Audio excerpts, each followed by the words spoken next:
Ces enfants en plein cours d'éducation civique souffrent de l'ulcère de Burili.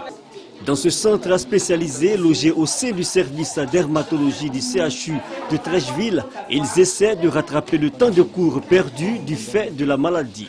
La tâche n'est cependant pas aisée pour les encadreurs. L'État fait très peu. Bon, nous connaissons les moyens de l'État. Nous sommes encore, en plus, à l'hôpital, il n'y a pas de médicaments.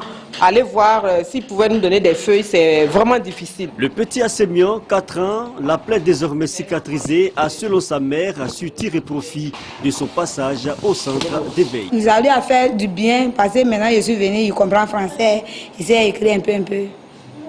Les enfants, au nombre de 27, vivent au centre. Depuis 2007, la Jeune Chambre internationale Abidjan initie des actions en faveur des malades de l'ulcère de Burili au CHU de Treichville.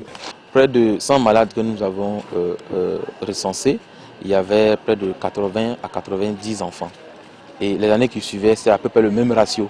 C'est pourquoi, lors du suivi et évaluation, nous nous sommes rendus compte que c'est mieux d'aider les enfants pour ne pas qu'ils grandissent avec cette maladie.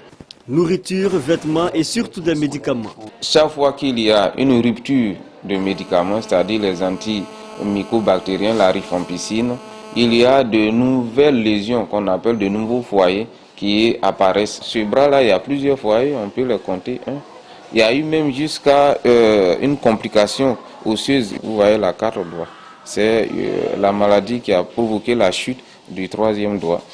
Plus de médicaments souhaités, mais aussi une meilleure prise en charge de ces enfants par le programme national de lutte contre l'ulcère de Burili.